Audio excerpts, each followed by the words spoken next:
Hey everyone, thanks for joining. And I got a couple questions that have come up on the Virtual Desktop OpenXR Runtime, which is available in this new version of Virtual Desktop. And so I wanted to explain a little bit about how I use it and how it's used here, because there were some questions on it. And so first, if I go into my settings, hopefully this is going to be clear on the recording, but you can see I have no Quest link connected. I am not connected by cable or ear link at all.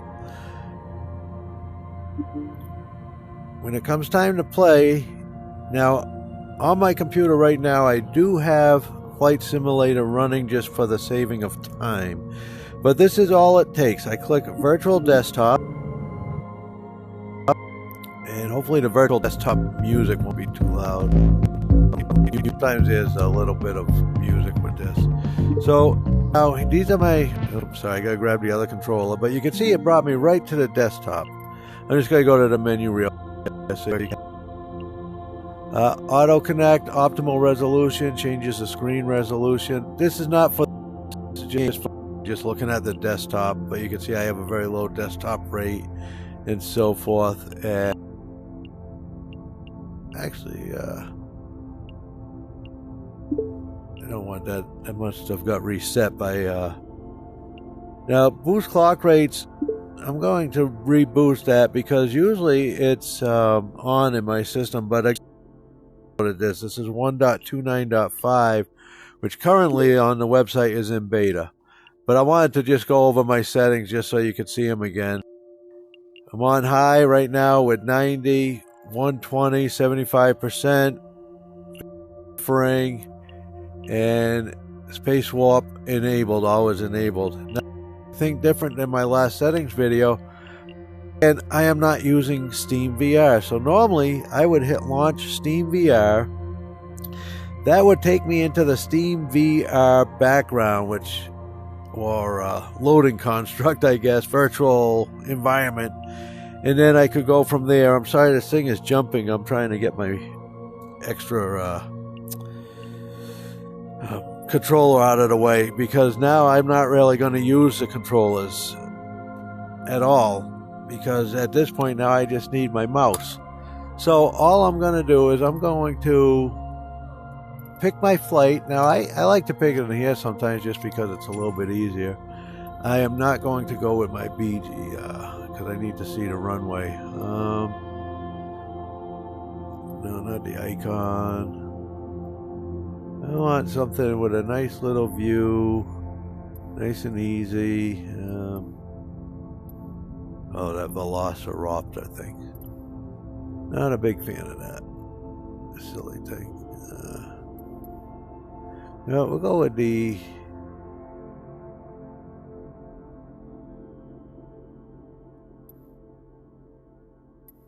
we'll go with the...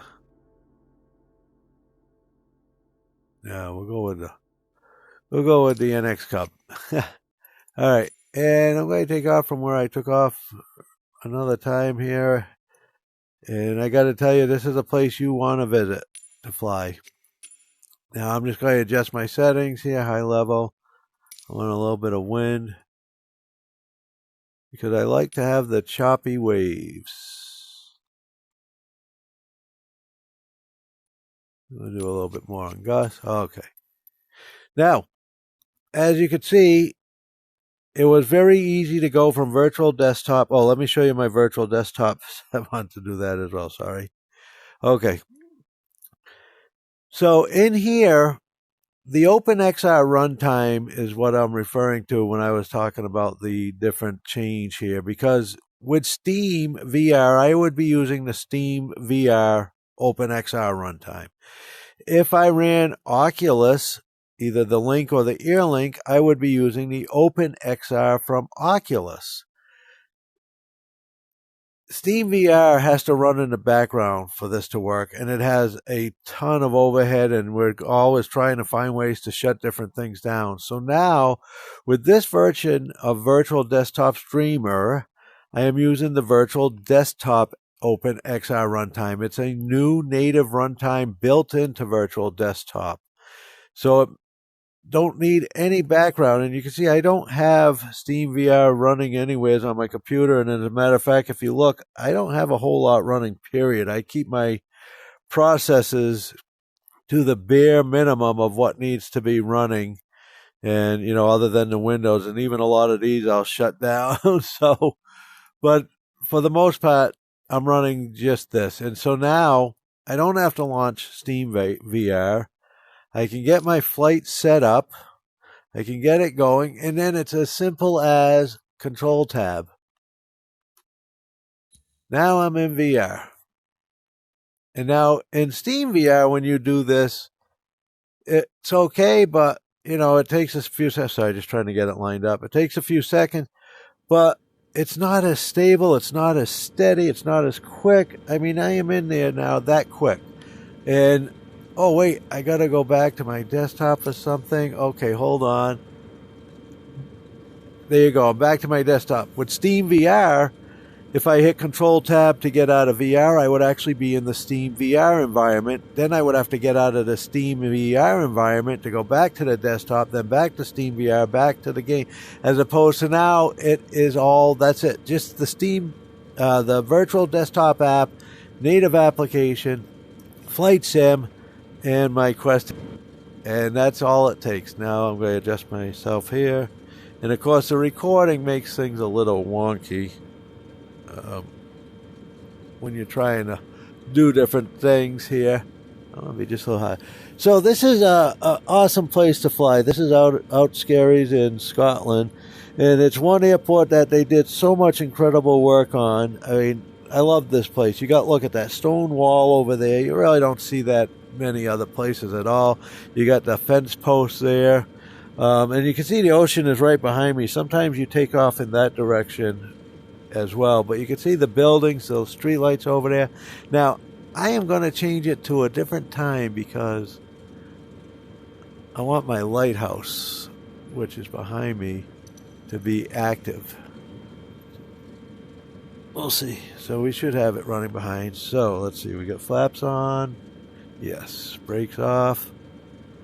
Yes. Volume on. And let's go.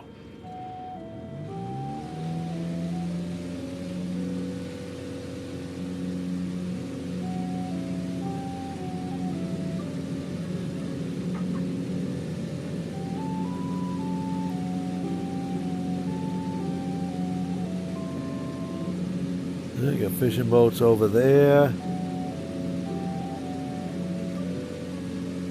Got some fish hatcheries down there. I assume that's what those are, those areas with the rings. Buoys in the water.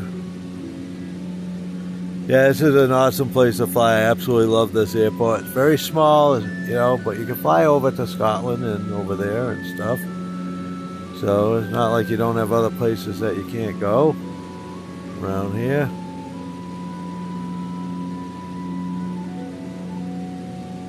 But yeah, so I just wanted to show you, that's all it takes to go from the virtual desktop setting. Ooh, my trimmer's off here, hold on.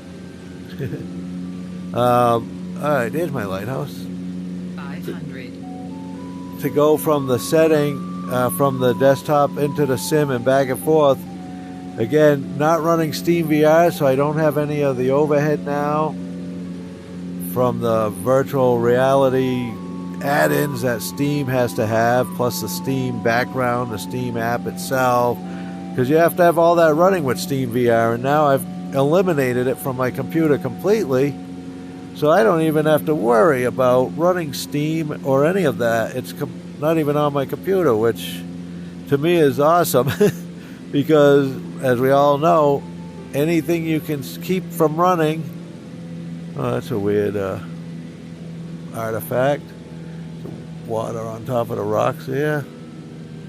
Yeah, let's see, the lighthouse light here should be running. Oh yeah, there it is. There it is.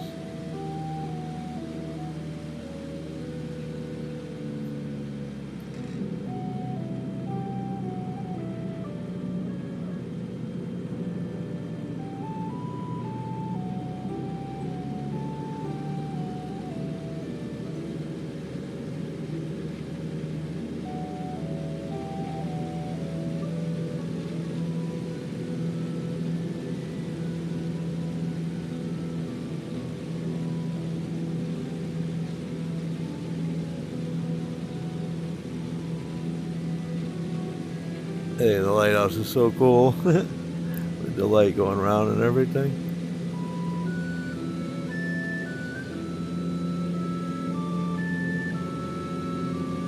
Yeah, so anyhow, again, really simple to change back and forth. Control tab.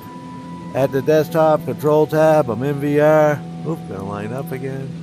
That's one thing I hope they can fix at some point, is getting everything to be lined up again when you finish switching.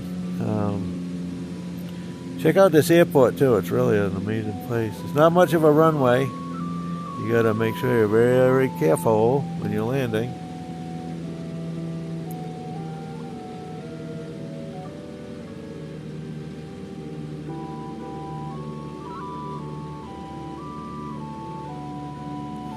I still have to work on some of the other settings to get it tweaked a little bit.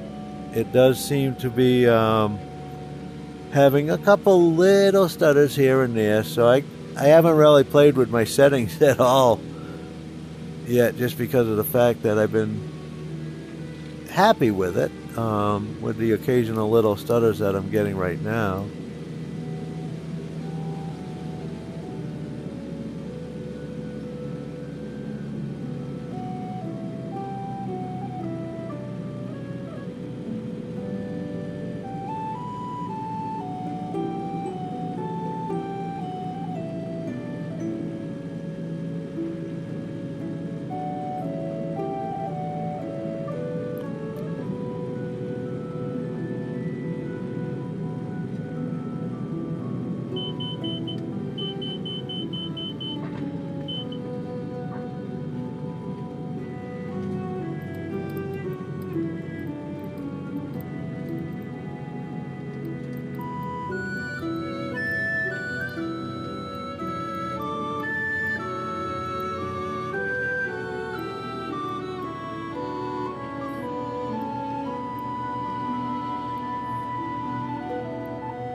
And there you go. Alright, nice place to fly, nice place to visit. Just an all-around cool place.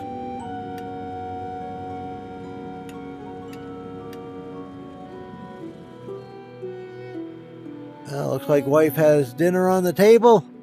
I will see you later.